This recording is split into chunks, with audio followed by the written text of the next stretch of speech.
There's something about a smell you can't quite place. Not the strong kind that makes you gag, but the subtle one. The kind that slips into your clothes and follows you home, even when you try to leave it behind. It started with a service call. March 12th, 9:27 a.m. City Utilities, Sewer and Maintenance Division, I answered. A woman on the other end had a voice like dry leaves. There's a smell in my basement, she said. It's rotten, like something's been dead for a while. We got calls like that all the time. Usually a dead possum in the crawl space. Sometimes a backed up drain from the neighbors cooking too much grease. I took the job. I always took the ones no one else wanted. Something about basements and mold never bothered me. The address, with a half-forgotten street near the edge of town. You wouldn't find it on most GPS apps. A place the city once planned to demolish, then forgot. The house stood like it hadn't been touched since the 50s. Peeling paint, warped porch boards, and ivy crawling up the sides like veins on an old hand. The woman who opened the door looked just as weathered. Her name was Mrs. Tellerman, and she didn't blink enough. Downstairs, she said without greeting. It's stronger when the air's still. The basement steps creaked beneath me, like they hadn't carried weight in years. There was a string for a light, the kind with a dusty bulb that cast long shadows. And then I smelled it. Not sewage, not animal. This was sweet, cloying, like decay that had tried to wear perfume. I followed the source. Toward the far wall, behind a pile of boxes, was a vent. It looked recently uncovered. Around it, the brickwork had been chipped away, and the old metal vent was scorched at the edges, almost like something had come through. "What's this?" I asked. She stood behind me, arms crossed. "I never had a vent there before," she said. "It just appeared one day." I contacted the city later that day, asked if there were any old maps, schematics of utility lines or tunnels in that area. They said no. But I've been working this job long enough to know that when the city says no, they mean, we don't want to talk about it. That night, I couldn't sleep. There was a sound in my ears, like water echoing through pipes, but in the wrong direction, like something pulling instead of pushing. The next morning, I went back to the house. Mrs. Tellerman was gone, so was her car, but the door was unlocked. I went down to the basement again. The vent was still there, but this time it was open, and behind it I saw a tunnel, dug by hand, lined with wood and old concrete. It sloped downward, and at the very end, barely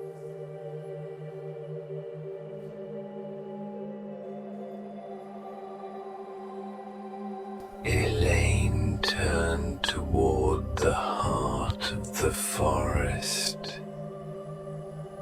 Vines parted before her. Flowers, luminous and unfamiliar, bloomed with each step. The trees bowed, not with fear, but reverence.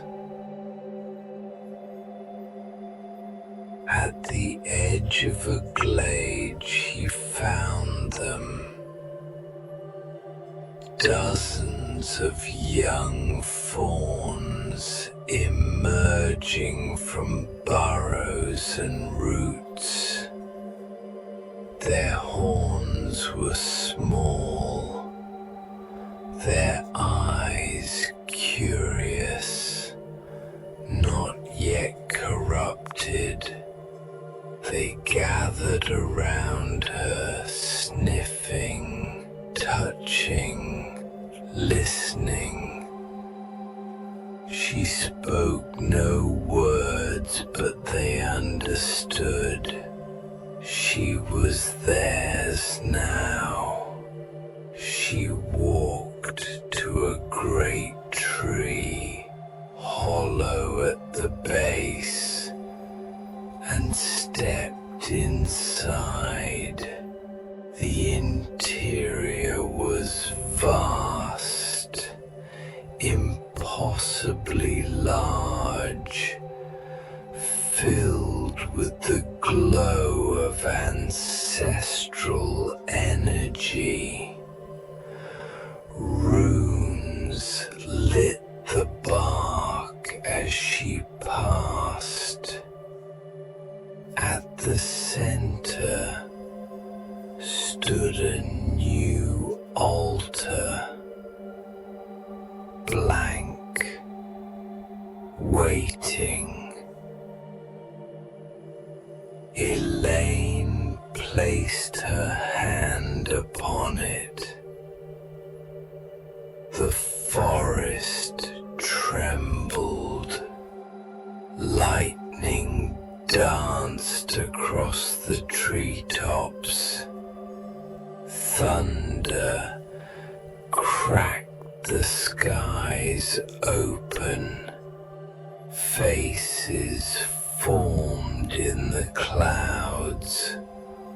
Old gods, ancient memories, and in the distance, beyond time and soil, the great fawn opened its eyes beneath the earth,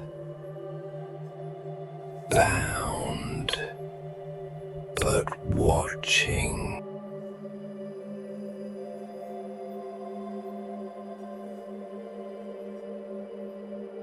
I stopped watching the tapes, but it was too late. Once you've seen their faces, they remember you. That same night, the smell came back.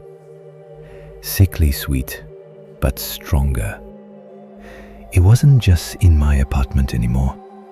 I started noticing it in public places. The laundromat, the grocery store, the break room at work. At first I thought it was in my nose, phantom scent.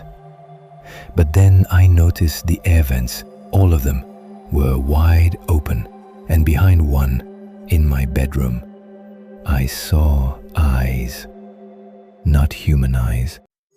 Black, soaking wet, reflective like oil, and too deep in the socket, like they were looking from farther back than should be possible. I closed the vent, hammered it shut, but the next morning it was open again, and there were footprints on the floor. Small, bare, damp. I tried to call Mrs. Tellerman. The number was disconnected. I went to the city archive, looked up the house history. It had been owned by 8 different people over the last 60 years. Every one of them had filed a report about odors, pests, or pipes making voices. 2 of them had vanished. I looked up the missing persons records. The names were there, yes, but their files were empty. No case notes, no statements, no status updates, just red, closed stamps with no explanation. I filed a FOIA request. It was denied. When I got home, there was an envelope under my door. No stamp. Inside, a photograph, old, faded. 6 children sitting on rusted beds in a concrete room, all of them staring at the camera. On the back, "Do not look away." I couldn't sleep. I barely ate. I tried telling Marcus. He told me to see a therapist, said I was slipping, that I needed a break. I asked him to come with me one more time, just to see the room again. He agreed, reluctantly, said it'd be the last time. We went down together. The door was closed again. But this time, I noticed something new. A fresh set of cables running along the wall toward a second opening I hadn't noticed before. A side corridor, narrow, crooked. We followed it.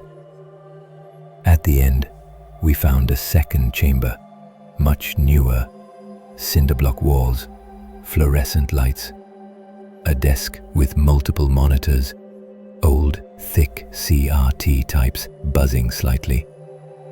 Each screen showed a different location, not tunnels, bedrooms, living rooms, bathrooms, homes, our town.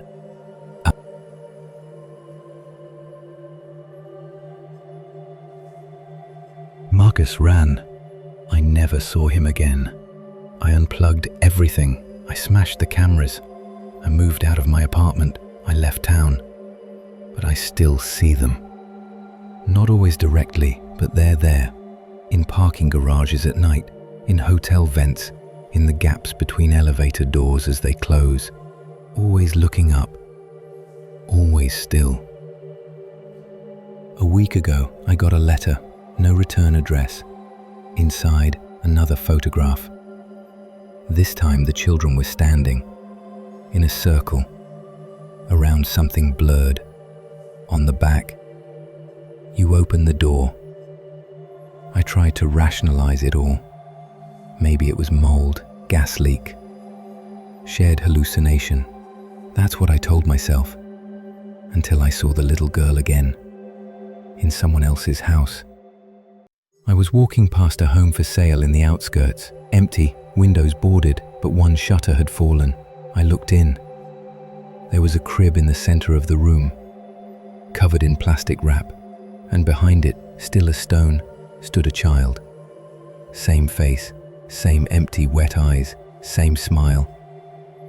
When I blinked, she was gone.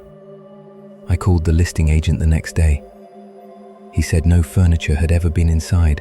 Said the previous owner left suddenly. I asked why. The man hesitated, then said, "She told us there were children in the vents." The door opened again, this time without sound. No scratches, no resistance, just open. I went down, alone. The room with the beds had changed. Now, in the center, stood a metal chair, bolted to the floor, straps on the arms and legs, and a camera above it, embedded into the ceiling, not aimed at the chair, aimed through it, toward a black wall, painted with a glossy, shimmering substance. When I leaned close, it looked like liquid, but it wasn't moving, until I turned off my flashlight.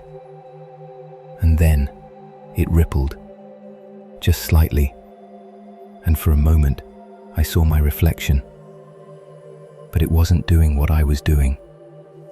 It was smiling, and it wasn't alone. I tracked down a retired city planner, a man named Benwick. Lived in a trailer in the woods. Said he'd worked for infrastructure during the 70s. I showed him the blueprints. He said, "Those aren't complete. There's something missing. There's a whole level missing." He pulled out an old yellow diagram, drawn by hand, annotated, below the known sewer system, a web of tunnels, marked with red ink, crawl lines. Not for people, he said. Not built, just there. And the doors? They found those during excavation. No one knew what was behind them. They sealed them, every one.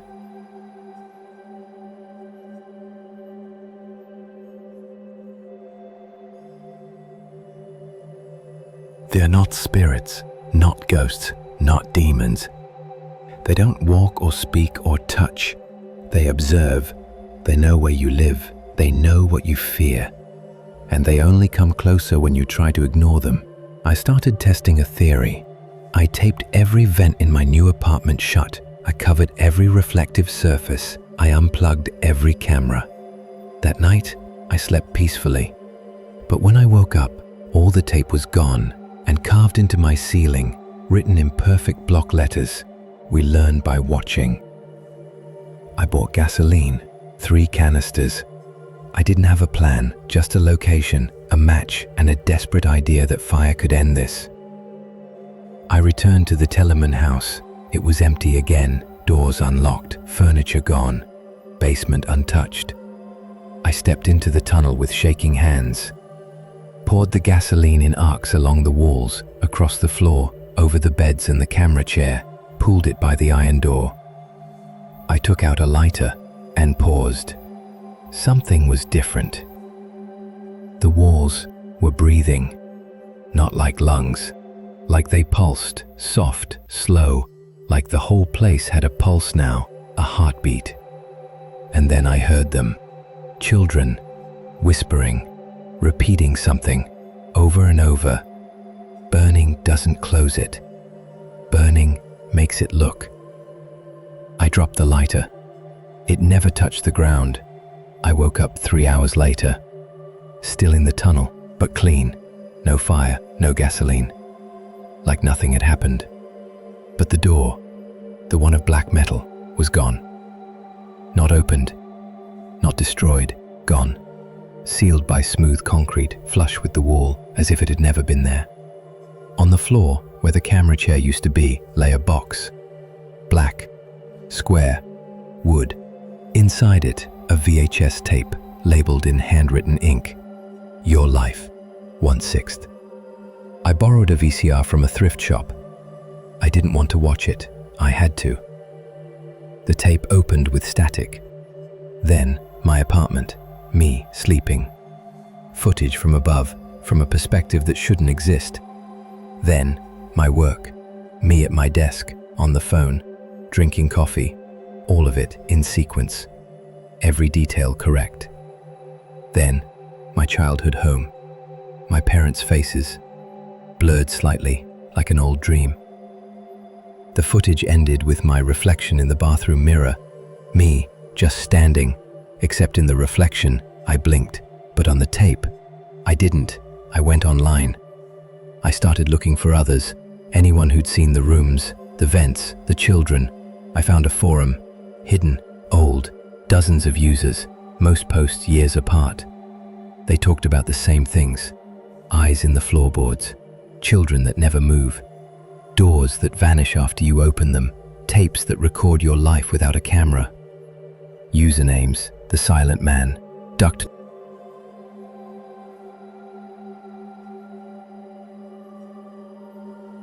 I couldn't stop. I had to find the others. The forum post said there were 6. I started mapping old neighborhoods, places with unsolved disappearances, constant sewer complaints, patterns the city tried to erase. And I found it. A condemned church near 8th and Weller, abandoned after a fire in 1989, closed off, barred, supposedly unsafe.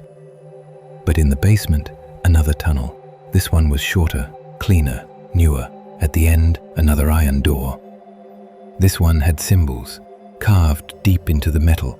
Circles inside circles with lines like eyelashes, not inwards, outward. The door was open. Inside, a mirror that wasn't a mirror. It showed me a version of myself. Same clothes, same scars, but he wasn't copying me. He was breathing out of sync and smiling. I left, ran home, didn't sleep. Next morning, I caught my reflection doing something impossible. I stood in front of the bathroom mirror. I blinked, then again, and on the 5th blink I noticed something. My reflection blinked. 6 times, once more than me. A delay or a preview. I turned away. The mirror fogged, and written in condensation, as if from inside, "We're learning." I visited Marcus's old apartment. It was empty, cleaned out. But in the wall, behind where his TV once was, a hole had been carved. Inside, another camera, and beside it, a second VHS tape. This one labeled, "Your Life, 2/6." I didn't watch it. But I understood what it meant. They weren't just watching. They were archiving. Every thought, every movement, every hesitation. Not for surveillance, for reproduction. I checked the forum again. Most users had gone inactive. One new post appeared hours ago. From "Please close them." Subject, final message. If you're reading this, don't go further. The sixth door is not hidden. It's prepared. It is not for looking in. It is for coming out. And then, below that, a file, a video, titled, "Your replacement has arrived." I didn't open it, but I saw the thumbnail. It was my bedroom, and I was standing in it, except I was here, reading that message. It was in plain sight. Not hidden, not underground, not sealed or forgotten. The sixth door was in the City Hall basement. Archived records, long hallway, no windows. I only found it because someone left a trail, red marker on the wall, like chalk symbols I'd seen before, circles and lashes. The door wasn't locked. It was metal, but warm to the touch. When I opened it, I saw a staircase.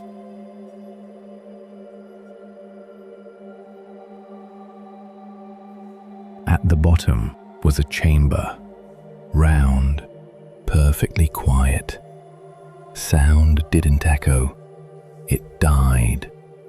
In the center, a single empty chair, black, facing a wall, no screens, no cameras, just the wall, glossy and black like obsidian. I stepped closer, and then the wall moved. It unfolded. A shape peeled out. My shape, identical, down to the scar on my wrist, down to the breath I just took. He didn't speak. He watched. Then he stepped past me and walked up the slope. I didn't follow. I couldn't. The air had changed, and the chair behind me wasn't empty anymore. They don't take you. You give yourself to them. Slowly, with every ignored whisper, with every reflection you pretend not to notice, with every tape you refuse to watch, they record your silence as much as your words. When the process is complete, you don't vanish. You're archived, filed, indexed, reconstructed. And when the original steps into the final room, the copy walks out. That's the system. No malice, no message, just replacement. You're still listening. You made it this far, which means you saw something. A shape in the corner, a sound in the vent, a blink too slow in the mirror. That was your first door. There are 5 more, and whether you look for them or not, they'll find you, because once you're seen, you become visible. And once you're visible, you can be recorded. And once you're recorded, you can be replaced. They watch, they learn, they wait. And now, they are watching from below. Thank you for watching. If you enjoyed this story, don't forget to like, comment, and subscribe for more dark tales every week.